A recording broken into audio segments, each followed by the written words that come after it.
നമ്മുടെ ഇന്നലത്തെ വ്ളോഗിന് എണീറ്റ് വന്നപ്പോഴത്തെ തന്നെ രാവിലെ ആകുമ്പോൾ പോസ്റ്റ് ആവുമൊക്കെ ഓർത്തിരിക്കുമായിരുന്നു. ഞാൻ പിന്നെ പ്രൈവറ്റിലായിട്ട് എനിക്കറിയാമായിരുന്നു ഇങ്ങനെ എന്തെങ്കിലുമൊക്കെ പണി വരുമെന്ന്. നമ്മളീ പോയിരിക്കുന്ന കടകളിലൊക്കെ പാട്ട് ഇടത്തില്ലേ, അതുപോലെ തന്നെ ജിമ്മിലിടുന്ന പാട്ടും, അങ്ങനെ 2 പാട്ടിന് കോപ്പിറൈറ്റ് ഉണ്ടായിരുന്നു. അത് 2 ഞാനിപ്പോൾ ഇവിടുന്ന് റിമൂവ് ചെയ്തു. അപ്പോൾ അത് ഓൺ പ്രോഗ്രസ് ആണ്. അപ്പോൾ നമുക്ക് വട്ടവടയിൽ പോകാൻ വേണ്ടിയുള്ള പരിപാടിയിൽ അതുകൊണ്ട് അത്യാവശ്യം സാധനങ്ങളെല്ലാം എടുത്ത് വെച്ചിട്ടുണ്ട്. ക്യാമറാസ് എല്ലാം ഞാൻ തന്നെ എടുക്കുന്നുണ്ട്. പിന്നെ ഒരു ദിവസം അവിടെ സ്റ്റേ ഉണ്ട്. സോ അതിന് വേണ്ടി പറ്റിയ കുറച്ച് ഡ്രസ്സുകളും കൂടെ എടുത്ത് വെച്ചു. ഇനി എന്നാ ചെയ്യാനുള്ളത്? ഇപ്പോൾ ആ പോണ വഴിക്കുമല്ലോ ഇതിന് 2 റെസ്റ്റ് ഡേ ഉണ്ടായിരുന്നു ആഴ്ചയിൽ. ആ 2 റെസ്റ്റ് ഡേ ഇതങ്ങ് ആക്കാം. അത് പറഞ്ഞപ്പോഴാണ് ഇവിടെ ഞായറാഴ്ച ജിമ്മില്ലല്ലോ, അപ്പോൾ അതും റെസ്റ്റ് ഡേ. ശുഭം. ഞാൻ റെഡി. ഇവിടെ ഒരാൾ പുറകിൽ തുണി തേക്കുന്നു. അപ്പോൾ അത് കഴിഞ്ഞ് നമുക്ക് പോവാം. അയ്യോ എൻ്റെ ഗിംബൽ തിരിച്ചു പോവാം. നമുക്കിനി പുതിയ ജിമ്മ് ലൈറ്റിങ്ങും കാര്യങ്ങളും സംഭവം സെറ്റാണ്. പക്ഷേ ഒരു മൊത്തത്തിൽ അതിന് 1600 പെർ മന്താണ് ഫീസ് ഇട്ടേക്കുന്നത്. ആ ഒരു ജിമ്മിന് ഒരു 1200 വരെ എനിക്ക് ഓക്കെ ആയിട്ട് തോന്നി. മാത്രമല്ല ഞങ്ങൾക്ക് അത്യാവശ്യം ട്രാവൽ ഉണ്ട് അവിടെ വരെ. തൽക്കാലം ജിം എടുത്തതേ ഉള്ളൂ. ഇനിയിപ്പം കുറച്ചും കൂടി 1 മാസത്തെ ഫീസ് കൊടുത്തുകൊണ്ട് അവിടെ തന്നെ പോകണം. പറഞ്ഞു വന്നത് കുറച്ചും കൂടി അടുത്തായിട്ട് നല്ല ജിമ്മുകൾ ഏതാണെന്ന് കണ്ടുപിടിക്കണം ഇനി ഇച്ചിരിയും കൂടി ബഡ്ജറ്റിൽ. കാരണം അതും കൂടെ നമുക്ക് ഫുഡിൽ ഇൻവെസ്റ്റ് ചെയ്യാൻ പറ്റും.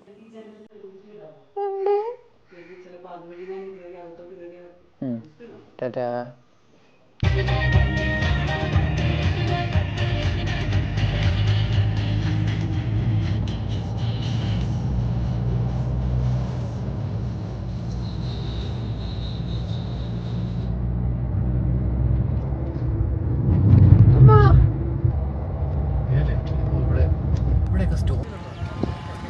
നമ്മൾ മൂന്നാർ പൊയ്ക്കൊണ്ടിരിക്കുകയാണ്. കാഴ്ച കാണാൻ വേണ്ടി നിർത്തിയതാണ്. നമുക്ക് നമ്മുടെ ക്യാമറാമാനുണ്ട്. അതെ, ക്യാമറാമാൻ വേണുവിനോടൊപ്പം തിമോത്തി. തോബി ഒരു ഹായ് പറയൂ. ആ ചുമന്ന മരം കിട്ടണം. ചുമന്ന മരം കാണിക്കാം. ആ ചുമന്ന മരം കണ്ടോ, അതാണ് നമുക്ക് വേണ്ടത്. കഷ്ടപ്പെട്ട് ഫോട്ടോ എടുക്കുക. Yes, I M out side. ഓരോരോ ഉടായ്പകളല്ലേ ഇതൊക്കെ. മറ്റേ ഇന്ത്യൻ പ്രണയകഥയ്ക്കകത്ത് പറയല്ലേ, ആണ്ടമാടെ ബീഫ് വെക്കുന്നു.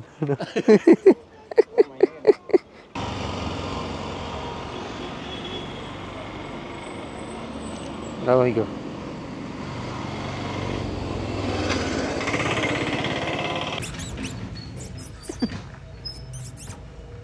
പാത്തിരിക്കും അതിനകത്ത്.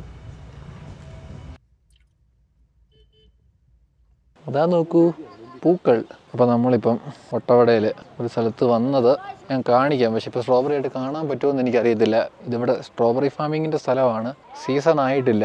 ഇപ്പോൾ ഡിസംബറൊക്കെ ആകുമ്പോഴത്തേക്കും ആണ് സീസൺ എന്നാണ് കേട്ടേക്കുന്നത്. അന്നേരം സ്ട്രോബെറി ആയിട്ട് കാണാതിരിക്കണം. ഇപ്പം ഇങ്ങനെയാണ് ഇത് കാണുന്നത്. ഇവിടെയൊക്കെ സ്ട്രോബെറി ഉണ്ടെന്ന് പോലും ഞാൻ വിചാരിച്ചിട്ടില്ല. കണ്ടോ, ഷാപ്പിട്ടി പോലെ കിടക്കുന്നുണ്ടോ? വേറെ ഇവിടെ ഒന്നും പറയാൻ മാത്രം സ്ട്രോബെറി ആയിട്ട്. കണ്ടടാ, ഒരു സ്ട്രോബെറി കണ്ടടാ. അത് പ്രോപ്പറായിട്ടുള്ള സ്ട്രോബെറി അല്ല, പക്ഷേ തൽക്കാലം ഇതുണ്ട് ഒരു കുഞ്ഞിരി മഞ്ഞ കിടക്കുന്നത്. അതിന് വളർന്ന് വലുതാകണം, അതിനുള്ള സമയമായിട്ടില്ല. നമ്മൾ നേരത്തെ വന്നു പോയി. വട്ട് ടു ഡു. അയ്യോ, കുഴിക്കത്ത് വീണേ. അതുപോലെ നമുക്കിനി ഇവിടെ വന്നതിൽ Booking.com ബുക്ക് ചെയ്തതിൻ്റെ ഒരു വൃത്തികെട്ട എക്സ്പീരിയൻസ് ഉണ്ട്. അത് പിന്നെ പറയാം. താഴെ എവിടെയെങ്കിലും സ്ട്രോബെറി കാണാനുണ്ടോ എന്ന് നോക്കട്ടെ. നല്ല രസമുണ്ട് കേട്ടോ. അപ്പോൾ അതാണ്ട് ഈ കിടക്കുന്നതെല്ലാം ക്യാരറ്റ് ആണെന്ന് പറഞ്ഞു. ക്യാരറ്റിൻ്റെ വിത്താന്ന്. അപ്പോൾ സ്ട്രോബെറിയുടെയോ തൈയാണോ? അപ്പോൾ ഇത് എവിടെ നിന്നാണ് കിട്ടുന്നത് ഇപ്പോൾ ഇവിടെ? പൂനെയോ? പൂനെന്നാണ്. ഇവിടെ കാലാവസ്ഥ, എലി അങ്ങനത്തെ പ്രശ്നമൊന്നുമില്ലേ? അതൊക്കെ ഉണ്ടല്ലേ. കൊള്ളാം. നമ്മുടെ UK ശീലങ്ങൾ വിട്ടുപോയില്ല. കാരണം പുള്ളിക്കാരിക്ക് ഇഷ്ടമുണ്ടാവുമോ എന്ന് അറിയത്തില്ലല്ലോ. അതുകൊണ്ട് ഞാൻ ചോദിക്കാതെ ഞാനങ്ങനെ പുള്ളിക്കാരുടെ വീഡിയോ ഒന്നും എഴുതി എടുത്തിട്ടില്ല. അടാ പോരാ, നിൻ്റെ ഐഫോൺ പോരാ. ഇവിടെ സ്ട്രോബെറി അടിക്കുന്നു.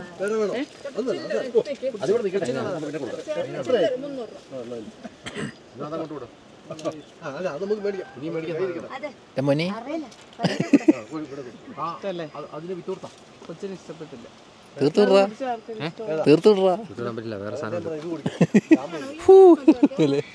ഇനി നമുക്ക് ക്യാരറ്റ് കൃഷി ചെയ്തിരിക്കുന്ന സ്ഥലം നോക്കാൻ പോകും. ഒരു ചേച്ചി പാഷൻ ഫ്രൂട്ടിനിടയ്ക്ക് മിസ്സായി പോയി. നമുക്ക് കുറച്ച് പാഷൻ ഫ്രൂട്ട് തപ്പിയെടുക്കാം. സ്ഥിരമുള്ള വ്ളോഗിൽ നിന്നൊക്കെ വ്യത്യാസമാണെന്നറിയാം. എങ്കിലും unfortunately this is how my day goes. അതുകൊണ്ട് നോക്കട്ടെ.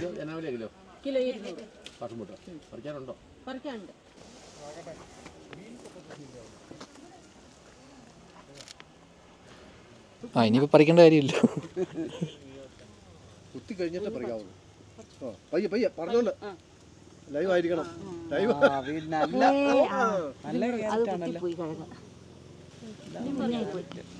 ഓർഗാനിക്.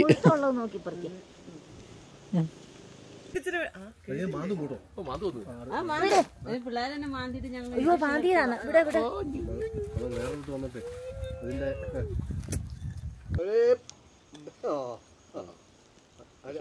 അത് രണ്ടുകൂടെ കൈ കൊടുക്കും. പക്ഷെ എൻ്റെ ഇരുട്ടായി പോയി, കുഞ്ഞപ്പെടുത്തും. എൻ്റെ കയ്യിലുണ്ട്. രണ്ടര കയ്യിൽ ഇരിക്കട്ടെ, എൻ്റെ ഓരോടെ കുത്തി കൊടുക്കും കേട്ടോ. Be my lover, be my lover.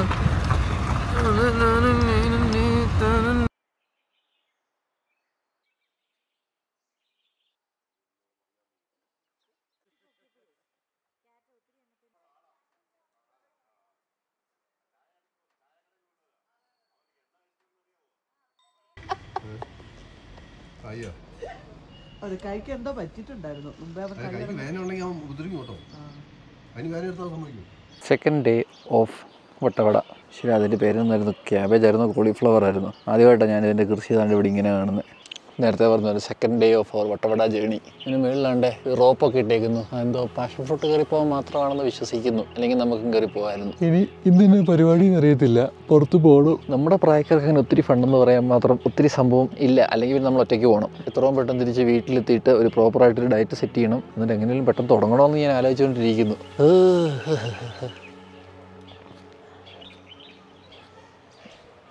ആ ഒരു എസ്തെറ്റിക്സ് കണ്ടോ? മുഴുവൻ ഇതിലും എസ്തെറ്റിക് ആയിട്ടുള്ള സ്ഥലം കാണിക്കുന്നവർക്ക് ലൈഫ് ടൈം സെറ്റിൽമെൻറ്റ്. ട്രിപ്പിൻ്റെ കാര്യം പറഞ്ഞപ്പം നമ്മളും കൂടെ വന്നു. നമ്മളതിനെപ്പറ്റി ഡീറ്റെയിൽ ആയിട്ടൊന്നും നോക്കിയൊന്നുമില്ല, എവിടെ പോകണം എന്ത് ചെയ്യണമെന്നൊന്നും. നേരത്തെ ചെയ്ത പോലെ നമ്മൾ ആ സ്ട്രോബെറി വെജിറ്റേഷൻ്റെ ഒക്കെ കാര്യം പറഞ്ഞില്ല ഇന്നലെ, സെയിം വീഡിയോ ആണ്. സോ അതിനകത്ത് പറഞ്ഞിരുന്ന അതും. ഇനിയിപ്പോൾ ഇന്ന് ഇവിടെ എന്തോ ഒരു മ്യൂസിയത്തിന്, എന്തോ ഹണി മ്യൂസിയം അങ്ങനെ എന്തോ സാധനം. അപ്പം അങ്ങനെ രണ്ടൊന്ന് പരിപാടികൾ കഴിഞ്ഞ് കഴിഞ്ഞാൽ നമ്മൾ സ്ട്രെയിറ്റ് വീട്ടിലെത്തും. അത് കഴിഞ്ഞ് ഞാൻ ഡയറ്റിൻ്റെ പല സ്ട്രാറ്റജീസും ഞാൻ നിങ്ങൾക്ക് പറഞ്ഞു തരാം. സ്ട്രാറ്റജീസ് എന്ന് പറയുമ്പോഴത്തേക്കും ഇപ്പം എല്ലാവരും ഒരുപോലെ ആയിരിക്കത്തില്ലല്ലോ ഫുഡ് ഫോളോ ചെയ്യുന്നത്. ഫോർ എക്സാമ്പിൾ ഇപ്പോൾ ചിലർ മറ്റേ ഫാമിലി ആയിട്ട് നിന്ന് ജസ്റ്റ് ഫിറ്റ്നസ് മാത്രം ഫോളോ ചെയ്യുന്നവർ കാണും, എല്ലാ ഫുഡും കഴിക്കുന്ന രീതിയിൽ. അപ്പോൾ അങ്ങനെ ഓരോരുത്തർക്ക് വേണ്ടി എങ്ങനെ ഡയറ്റ് സെറ്റ് ചെയ്യാന്നുള്ളത് വിത്ത് എക്സാമ്പിൾസ് കാണിച്ചു തരാനാണ് ഉദ്ദേശിക്കുന്നത്. ഇതാണ് ഇവിടെ പരിചയപ്പെട്ട പപ്പി. പപ്പി ചൊറി വേണോ? ഇവിടെയൊക്കെ ഉള്ള നനഞ്ഞിരിക്കുവാണല്ലോ ഇവർ. അവനോട് ചൊറിഞ്ഞ് കളിക്കട്ടെ.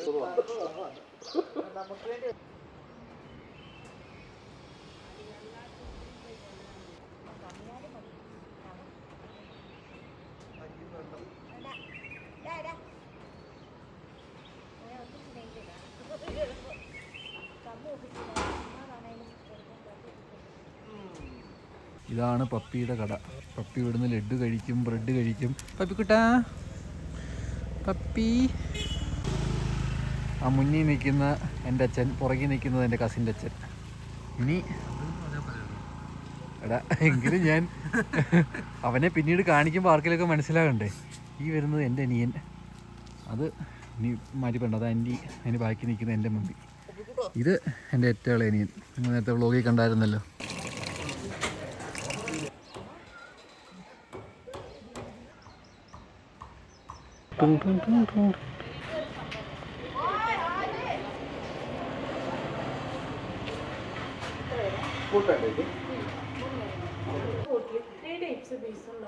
Mail bees, female bees and important queen ബീരാണ് തേനീച്ച.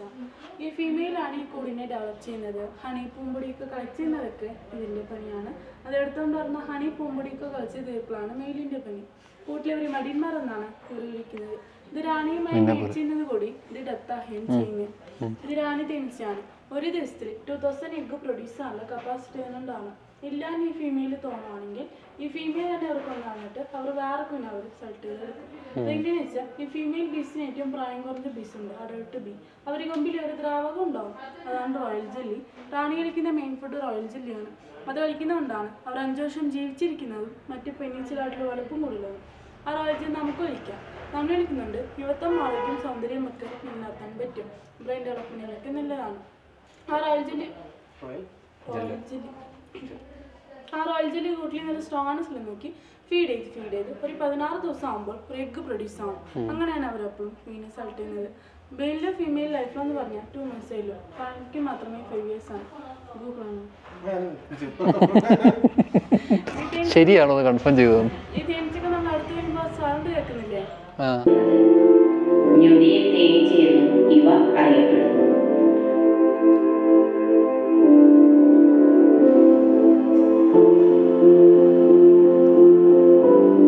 ഏയ്, നിനക്കറിയില്ല നിന്റെ മ്യാമന്. അയ്യോ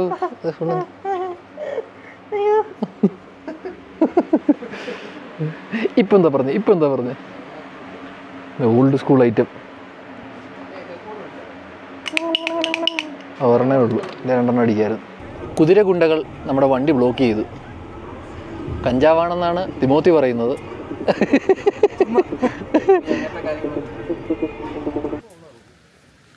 നമ്മൾ വെള്ളച്ചാട്ടം കാണാൻ പോകുന്നതിന് മുന്നേ മൈക്ക് ഓണല്ല. ചിംടു ചിംടു ചിംടു അങ്ങനെ പുതിയ കൂട്ടുകാരനെ കിട്ടി. ചിംടു സോറി, നീ ഇവിടെ ഉണ്ടെന്ന് അറിഞ്ഞാൽ ഞങ്ങൾ വല്ല ബ്രെഡും വല്ലതും മേടിച്ചുകൊണ്ട് വന്നേനെ. നമ്മൾ ഈ ഗൂഗിൾ മാപ്പിലൊക്കെ കണ്ടു പോണ വഴി വെച്ച് നമ്മൾ ഓർത്ത് മൂഞ്ചു വന്ന്. കാരണം ഇവിടെ കണ്ടോ, ഇവിടെ നമ്മൾ ഇനി എങ്ങോട്ട് പോകും, ഈ ഒരു ഏരിയയിൽ എവിടെയാണ് ഇവർ പറയുന്ന വാട്ടർഫോൾ എന്നൊക്കെ ഓർത്തുകൊണ്ടിരിക്കുമായിരുന്നു. താഴേന്ന് ഇവിടെ നിന്നൊരു വെള്ളത്തിൻ്റെ സൗണ്ട് കേൾക്കുന്നുണ്ട്. അവിടെ അങ്ങ് താഴെ അവിടെ ആയിരിക്കണം. പോയി നോക്കാം. അധികം താമസിക്കാതെ നടന്നു തുടങ്ങണം. പോണ പോക്കണ്ടോ ഇപ്പോഴേലും ഞാനത് കണ്ടു. നമ്മുടെ വ്ളോഗിൻ്റെ ബാറ്ററി ഏറെക്കുറെ തീരുമാനമാകാറായി. അതുകൊണ്ട് നമുക്ക് ഇൻ ക്യാമറ ഓഡിയോ തന്നെ യൂസ് ചെയ്യണം. ഒരു കാര്യം കാണിക്കാം. അതാ നോക്കൂ, അതാണ് നമ്മുടെ പോയിന്റ്. ഇവിടെ ഒത്തിരി ഇറങ്ങാനുണ്ട്. നമ്മളിവിടെ എത്തിയിട്ടേ ഉള്ളൂ. ഹോയ് ഗുജറാത്തി.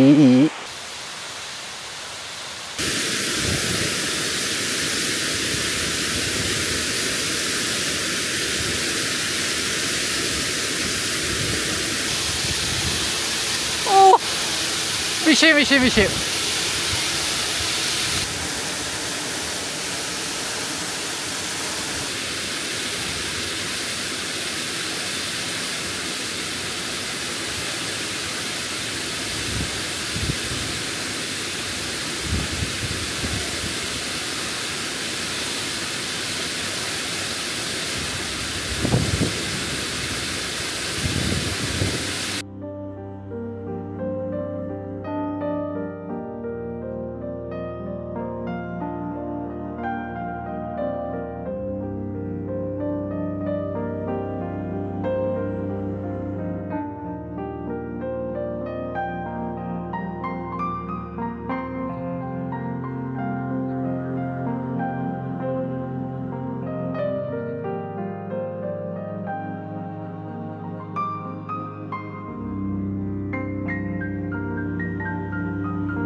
രണ്ടെണ്ണോ? സത്യം വേണ്ട, നീ ഹോട്ടലിൽ തന്നെയാണോ ജോലി എടുക്കുന്നത്? ഇന്നുമാ എന്നെ തെരിയല്. ഏറ്റവും താഴത്തെ പച്ച. ആ കൂമ്പ് എടാ, അച്ഛന്റെ കൂമ്പിട്ട് തന്നെ.